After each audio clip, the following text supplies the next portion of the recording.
Men Muradullayev Temurbek Abdulla o'g'li 2025-2026 o'quv yili uchun Navoiy nomidagi davlat stipendiya sohibiman. Ushbu stipendiya sohibi bo'lishimga katta omil deb men ushbu stipendiya sohiblarini magistratura bosqichiga imtihonlarsiz davlat granti asosida o'qishga qabul qilinishini o'zimga katta motivatsiya sifatida qabul qilganman. Chunki bizdan yuqori kurs talabalari ushbu stipendiya sohibi bo'lgandan keyin davlat granti asosida magistratura o'qishni boshlashgandan keyin uni ko'rib o'zim harakat qilganman.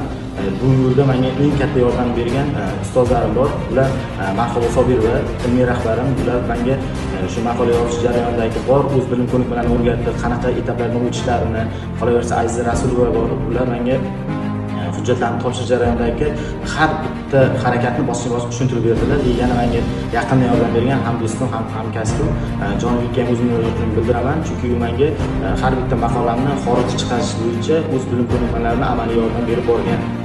Bu maqolalarimni yozgandan keyin stipendiyaga topshirish jarayonida men eng qiynagan omilni aytadigan bo'lsam, hujjatlarni platformaga elektron joylashtirish jarayoni bo'ladi. Chunki bu bo'yicha bizga tushunchalar berishganda yaxshi tushunmaganmiz. Boshlanishida platformaga birinchi, ikkinchi nizomni o'qimasdan turib, nizomni tushunmasdan turib ketma-ketlikda maqolalarni joylaganmiz. O'z yo'nalishi bo'yicha ketma-ketlikda joylashsa, ballarim shunaqa yuqori beriladi. O'sha jarayonda bitta maqolamni yaxshi joylab, ikkinchisini ketma-ketligini buzib qo'yganim uchun sal ballim past bo'lib qolgan, lekin shunga qaramasdan qolgan ballardan ballim yuqori bo'lgani hisobiga nomzod stipendiya sohibi bo'lganman.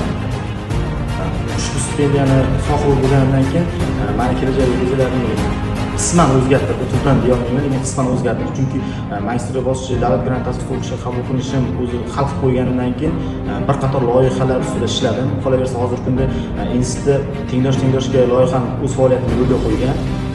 Bundan tashqari yana yaxshi loyihalar ustida jamoa bilan birga ishlab bormoqdamiz.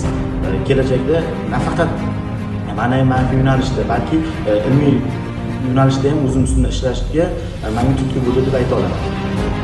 Men buyuk yoki kelajakda topshirayotgan nomzodlarga tavsiya beradigan bo'lsam, birinchi o'rinda faqat baholarni a'lo qilib bormasdan baholarga e'tibor berish kerak. Ilmiy yo'nalishga ham alohida e'tibor berish kerak. Qolaversa, alohida ma'naviy ishlarda ham faol bo'lishlarini chorlab qolardim. Chunki har bittasi bo'yicha alohida baholanadi.